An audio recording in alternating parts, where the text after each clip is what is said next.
The words landed like a tool dropped on steel. We need new horsepower. They rang around the glass room and kept ringing, long after Arthur Wells folded his hands and glanced past me as if I were part of the furniture. My coffee went from warm to cold without my help. The polished table showed my tired face and the ceiling lights in a neat row. 18 years at Gravora Logistics, and this was the register tape they handed me at the door. I didn't argue, not because I agreed, but because the argument had happened somewhere I was not invited. A dinner, a golf cart, a phone passed under a linen napkin. I could hear it in the practiced tone Edward Carson used when he finally turned my way and said the line that is meant to anesthetize. Your dedication has been noted. Noted is what we do to damaged pallets. Noted is a flag on a spreadsheet. 18 winters and 2 recessions, and my name was a footnote. I kept my hands laced. That was all I could control. The room smelled faintly of lemon cleaner and clipped grass from the courtyard below. Sunlight hit the award plaques on the far wall and made them look heavy and irrelevant. Fresh outlook, Arthur said, smooth as a brochure. We all knew whose outlook was being freshened. Cole Langford, 33, married to the CEO's daughter, energy of a lifestyle brand ad. No logistics under the fingernails. I could have listed numbers. The route network I built from scratch. The 3 accounts we kept alive in 2008. The freeze last year. The trucks we rerouted before asphalt became ice.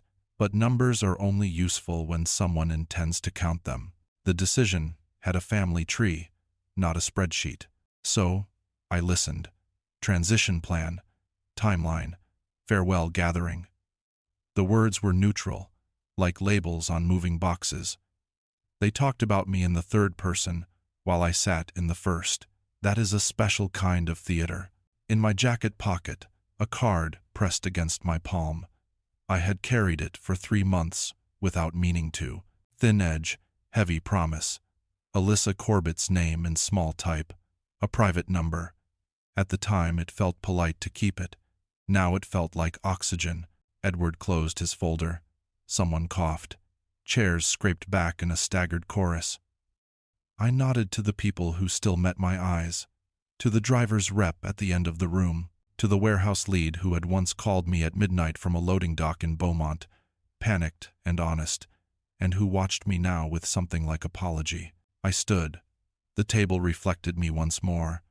A man who had spent his best hours making sure other people's Tuesdays happened on time. I slipped the card deeper into my pocket, as if to steady it, or myself. Then I walked out, taking the cold coffee with me because I have never liked leaving messes behind. The door closed with a soft apology the room did not offer. I came in early the next morning, the way you show respect to a place even as it pushes you out. Houston was just starting to color orange laid over glass, a thin gold seam along the ship channel. From my office window, delivery vans stitched the freeway like white thread pulling a seam tight. I set my thermos down where the sun could touch it, and let myself remember 2007 when Gravora was still a middleweight, trying to dance with heavies. Back then, we didn't have a reputation. We had hunger and clipboards. I wore out 2 pairs of boots walking yards and catwalks, meeting procurement people in rooms that smelled like solvents and coffee left too long on hot plates. Petricor's badge printer used to spit my name wrong, Martin Hale, and I wore the lanyard anyway because names are earned slower than contracts.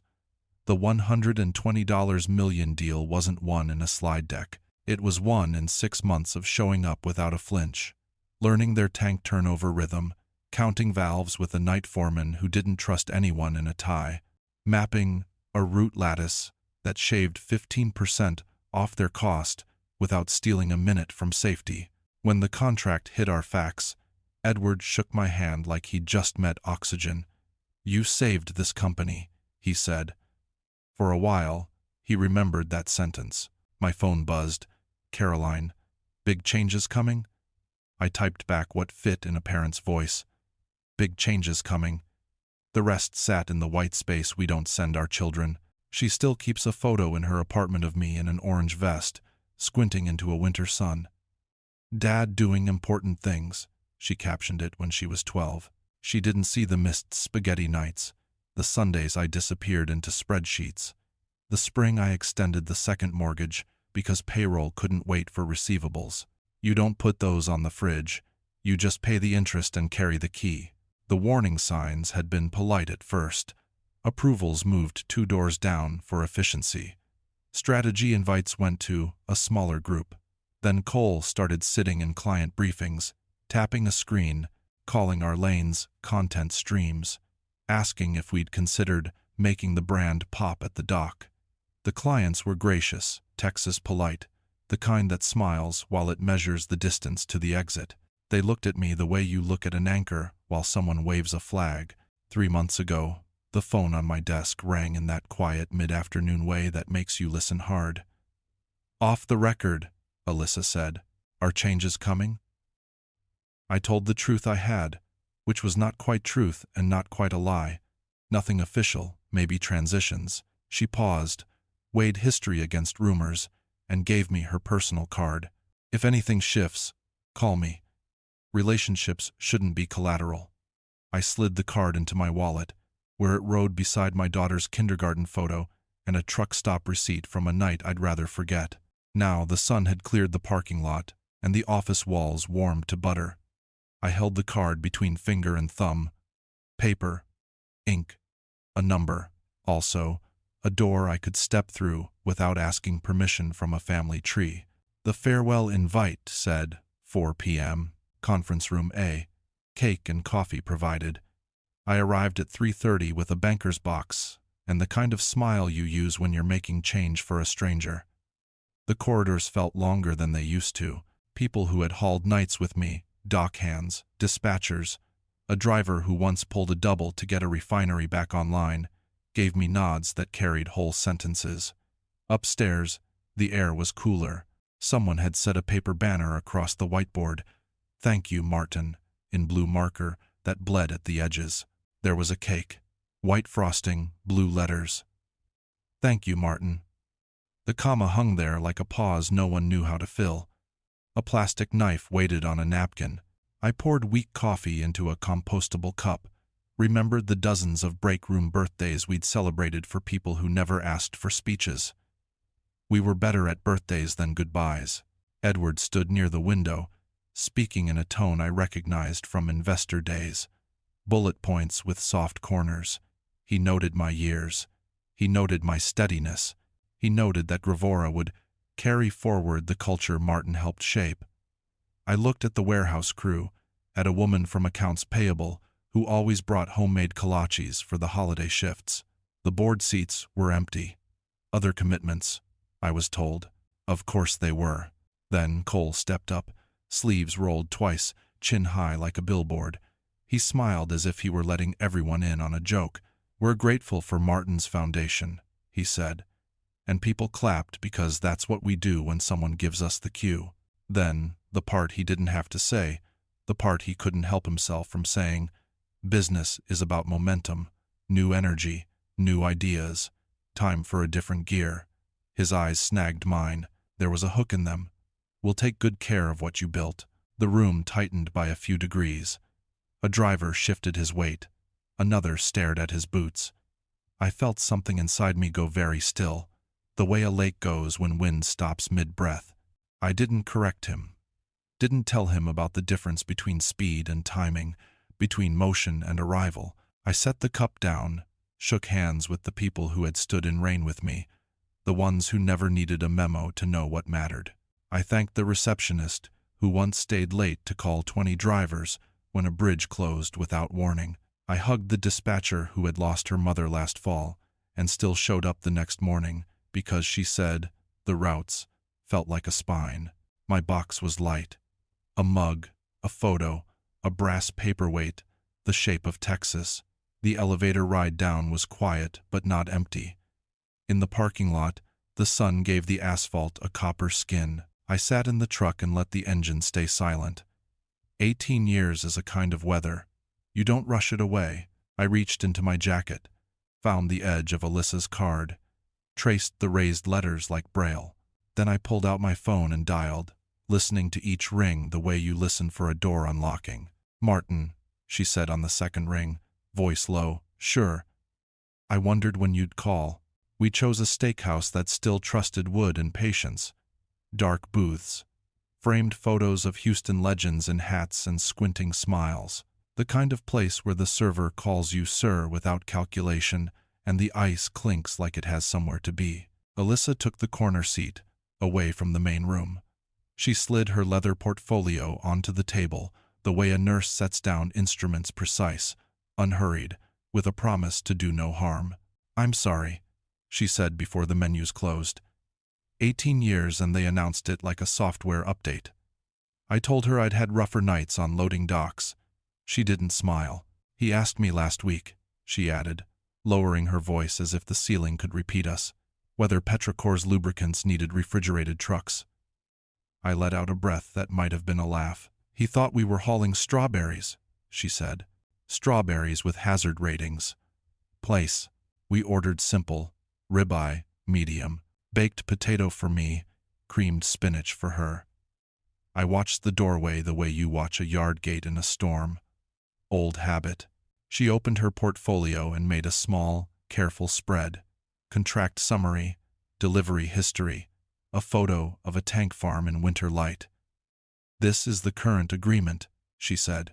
120 over 3 years, 40% of their top line by our count. I knew the math. Hearing her say it put a bell around the number. She named the nights I remembered in my hands: the pipeline incident, the freeze, the courier that didn't show, and the alternate, I woke at 2 a.m.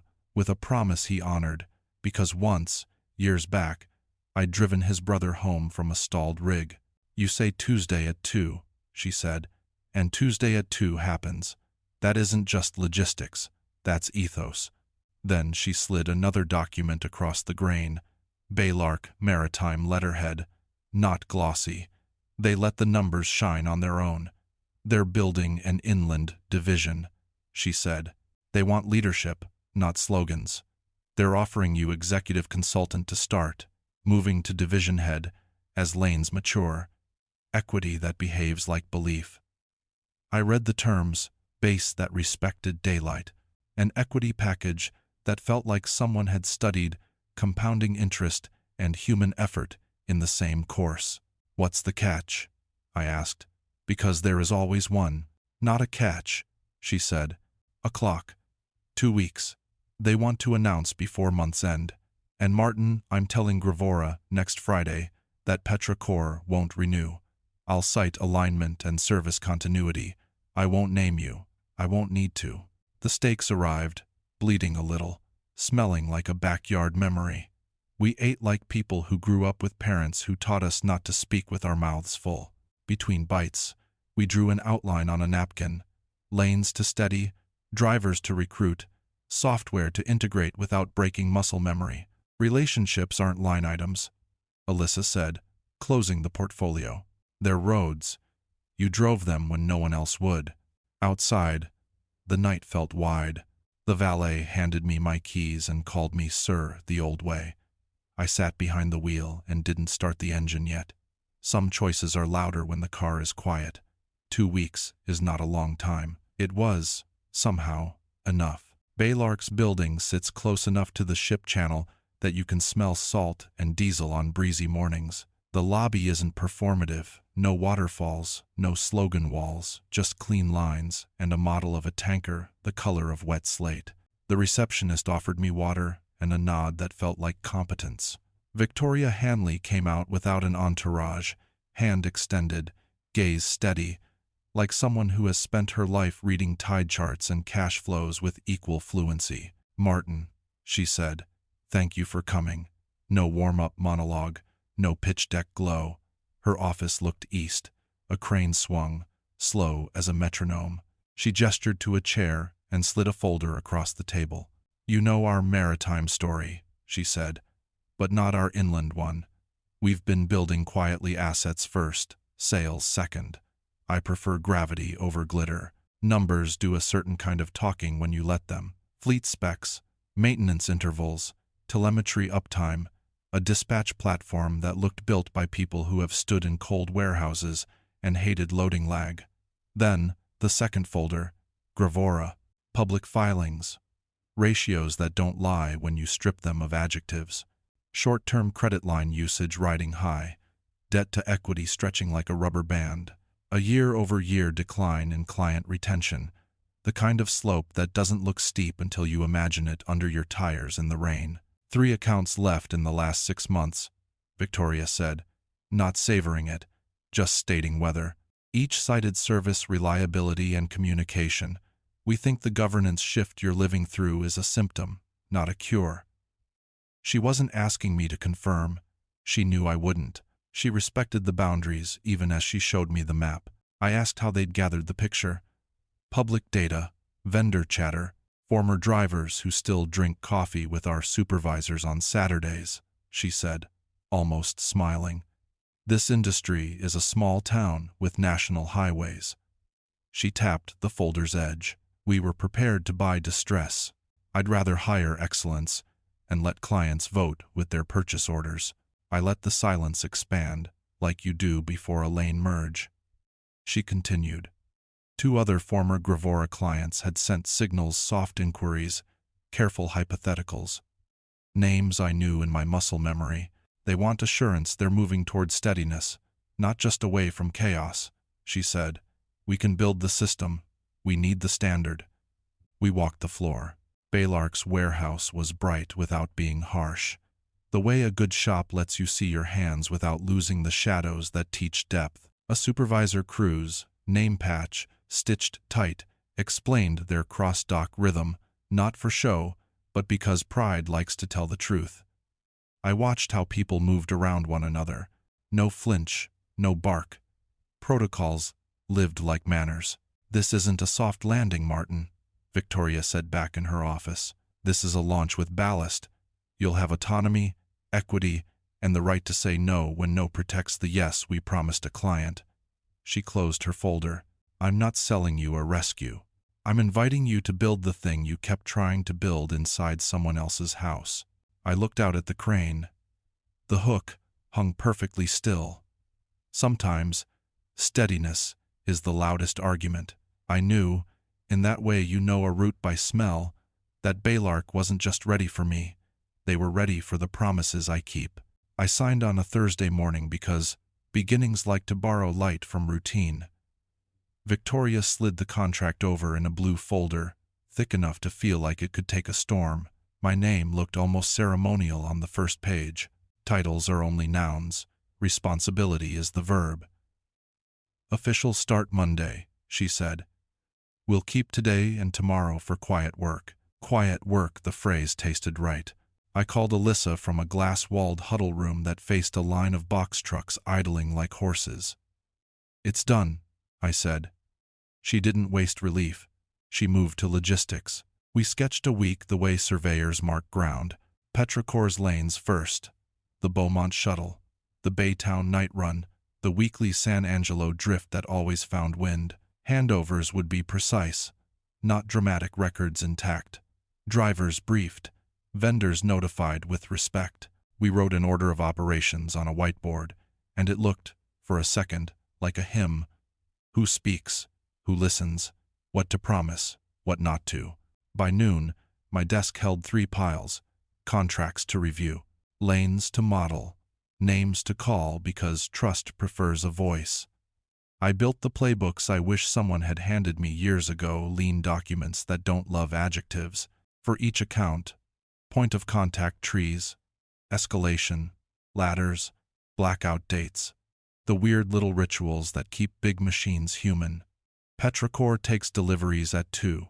Say 2. Don't say window. Their night supervisor, Grant, hates small talk until the second cup. Their safety officer will spot a missing placard from a quarter mile. Baylark's ops team rotated through my doorway like tides.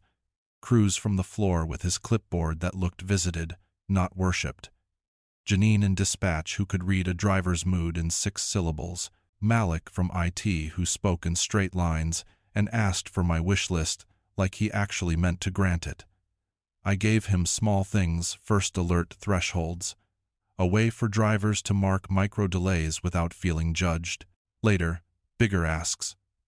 ELD data piped into client dashboards, a notes field that behaves like memory, not surveillance. I called 2 drivers I trusted, men who had learned patience in storms, told them I was moving, said I wouldn't poach, said if they ever changed uniforms, they'd find a dock that remembered their names. They thanked me for not asking them to choose that day. Dignity is a tool like any other. You keep it sharpened by not using it on the wrong job.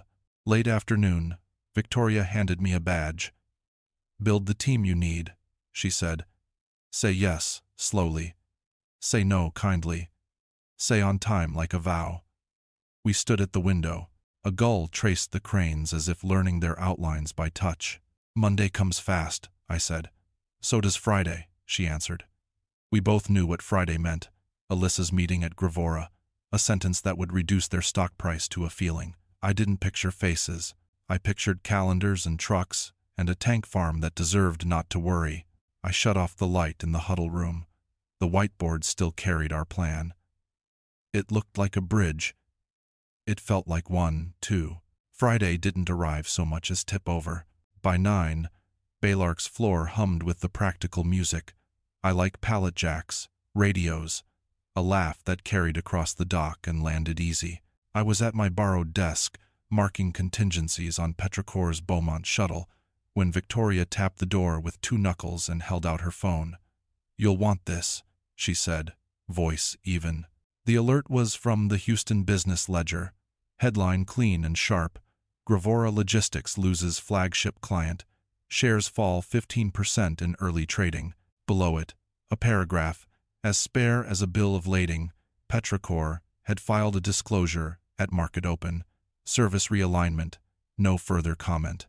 I read it once, then again, the way you reread a weather report to make sure the wind is doing what you think it is. Numbers make their own weather. For a long minute I looked out at the cross dock. A forklift reversed in a slow arc, a yellow beeping that somehow sounded kind. The world had not ended. It had rearranged itself into a shape that made more sense than yesterday's. Somewhere, across town, a conference room was filling with questions asked in the wrong order. I didn't feel triumph. I felt weight leaving the line, like a trailer unloaded right. My phone buzzed against the desk. Unknown number, Houston Exchange. I let it roll to text. The message came through a second later. "Martin, it's Cole Langford. We need to talk immediately. Call me." There was no, please, no context. A command, thrown like a rope. I set the phone down, screen face to wood. I have learned that not every rope is meant to be caught.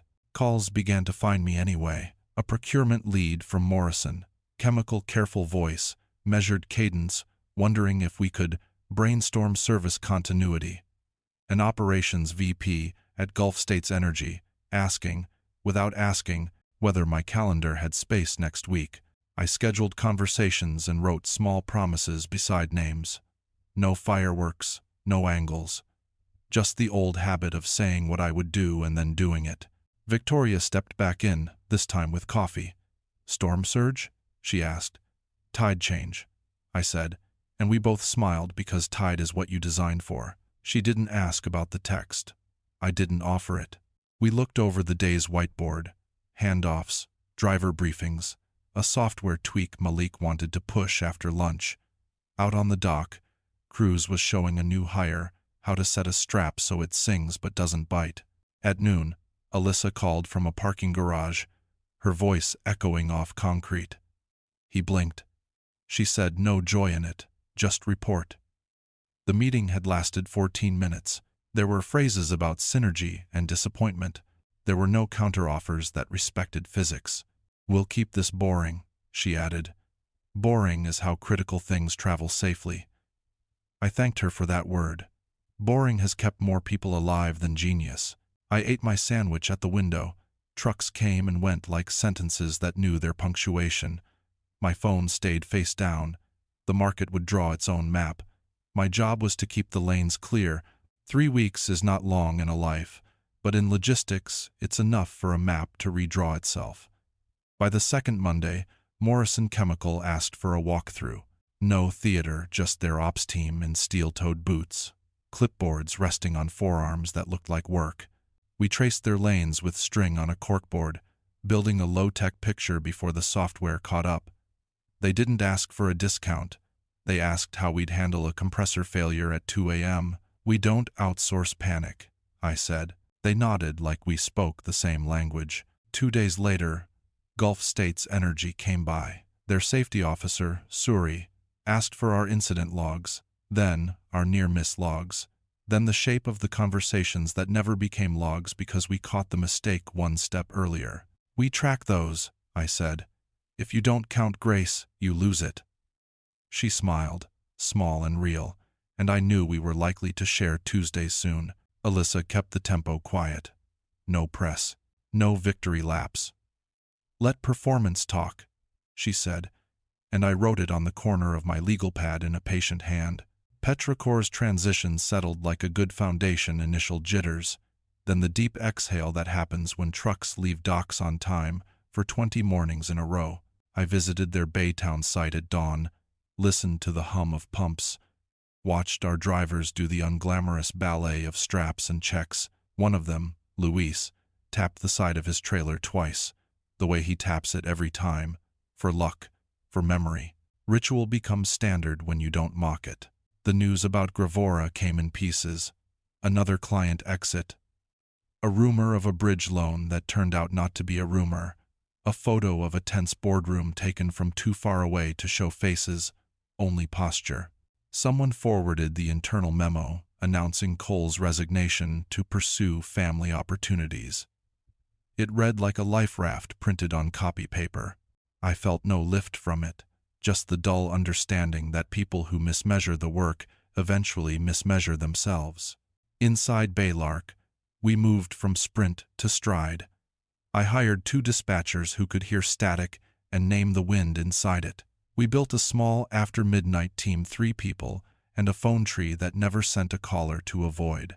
Malik pushed the ELD feed into a client dashboard that showed ETA as something more honest than a guess.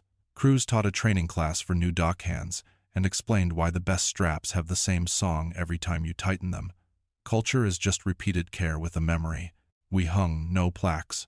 We did buy a bell, small, brass, with a clean note for drivers to ring when they made a save that cost no one their temper. The bell rang twice the first week. By the third, it rang once a day, not because we were courting drama, but because attention begets fewer accidents. On a quiet Friday, Victoria set a newspaper on my desk. The headline said, "Gravora sought emergency funding after unexpected client churn." The article didn't say my name. I was grateful for that. I'm not the point. The point is that promises are heavier than slogans, and still worth carrying. I looked at our whiteboard. Routes, names, small circles around small improvements. We were not building a revenge story. We were building a place where Tuesday at 2 meant Tuesday at 2. Again and again, until the market called that luck, and then called it inevitable. In the weeks after the headlines quieted, the aftershocks arrived in smaller envelopes, emails without adjectives, calls that began with a sigh. That's when Jacob Mills reached out. Jacob had been a shift lead. I trusted good eyes, good questions, the kind of patience that makes you think he grew up fishing. Now he wore the title of operations manager at Gravora, which sounded like a promotion until you remembered the floor beneath him had cracked. He asked if we could talk not about the past, about capacity. "We're right-sizing," he said, voice even, as if the phrase could soften the shape of the loss. "We can still do clean small runs, if Baylark ever needs overflow covered." He left the sentence open in a way that felt like dignity, not begging. I told him the truth I owed him. "We'll never take work we can't shepherd properly. If your team can hold our standard, we'll subcontract. Not charity, Jacob. A lane is a lane, but the promise rides with it." He understood. He asked for the standard in writing. I sent it before lunch, 2 pages, plain language, no surprises, on time as a habit, safety as a reflex, communication like oxygen. "If you miss," I wrote, "you tell us before the clock does." That afternoon, I sat with our team to set the guardrails. Partner lanes would be earned, not awarded. We built a checklist that cared about the right things. Driver to dispatch ratio, incident reporting discipline, the way a warehouse greets a human at 3 a.m. Crews suggested we add a field for pride tells, those small behaviors that reveal whether people are trying to get away with something or trying to get it right. We added it. Some instruments don't show on dashboards. I kept thinking about revenge and how we speak of it like fire. But fires are sloppy. I didn't want scorched earth. I wanted a map that kept people fed and safe and home by supper. The closest thing to revenge I allowed myself was insisting on standards so steady that the market would find them and stay. Alyssa called it discipline. Victoria called it brand. I called it Tuesday. We piloted a single overflow lane with Jacob 3 weeks. Beaumont to Baytown, modest volume. He staffed it with 2 veterans I remembered from night shifts years ago. They hit their marks. When a compressor hiccuped on day 5, Jacob called before the data did and suggested a workaround I would have offered myself. I approved the workaround and the invoice. We paid on time. Respect is not an email. It's a timestamp. In the quiet later, I looked around our floor. The bell by the dispatch window. Janine laughing low at something only radios usually hear. Malik puzzling over a tiny delay that no client would notice, but he noticed. The world was still itself, stubborn and imperfect. But around us, something had settled. Not victory, rhythm. I sent Jacob a note. Good lane. We'll add one more if your team is ready. He wrote back. We will be. No exclamation points. Just a line that sounded like someone choosing to rebuild without noise. 6 months can move like weather slow on the horizon, sudden at your door. I drove past the old Gravora building one morning and saw a paper sign curling in the window, for lease. The glass still held the reflection of cranes and traffic, but the rooms behind it were empty of voices I once knew by footstep. They'd moved south to a smaller facility. I'd heard Jacob was making the best of a thinner ledger. I wished him steadiness the way you wish a ship a true keel. I parked 2 blocks away at a coffee shop that remembers names and the way you like your toast. The barista handed me a mug before I asked. Outside the window, Houston stitched itself together buses, bikes, late risers and scrubs and suits. My phone buzzed with a message from Caroline. Saw the Forbes article. Proud of you, Dad. Dinner soon. The headline had called Baylark's Inland Push, a masterclass in quiet execution. I smiled at that. Quiet is not fashionable. It is, however, transferable. At the warehouse, the sun fell in long seams across the loading floor. Drivers lingered at the bell to tell stories that weren't really about roads. Luis tapping his trailer twice. Neha saving a run with a spare coupling she'd tucked into a side pocket because it felt like a day that might need one. The bell rang once, a clean note that traveled farther than applause. Victoria was already in the conference room when I carried my coffee in, sleeves rolled, a stack of proposals waiting like planes cleared for taxi. We had Dallas on the table, San Antonio, a line below it, 2 out of state, invites folded neatly at the back. The equity that had looked optimistic on paper now behaved like a true thing, not because the market adored us, but because we did the arithmetic. Others skipped. Enough drivers for the promises, enough sleep for the drivers, enough time between loads for humanity to breathe. I thought of the men and women who taught me old hands, who spoke in weather and torque, dispatchers who parsed a voice and heard road conditions the map didn't show. I thought of Caroline at 12, scrawling that caption under a photo of a man in an orange vest. She knows more now about missed dinners, about what a second mortgage feels like, about the bend in a life when the room says you're done and the road says otherwise. We went over the day. Janine flagged a lane that needed a second check on a bridge weight rating. Malik had a small update that would let drivers tag minor miracles without adding paperwork. Cruz wanted to trial a training module on how to write the note you'd want to receive at 3 a.m. I said yes to all 3, For the same reason I've said yes my whole life. They moved us toward a world where Tuesday at 2 happens, and everyone gets home whole. Victoria looked up. Ready to change another industry? She asked. The skyline said morning. My coffee said now. I opened my laptop. Let's get to work, I said, and the day obliged.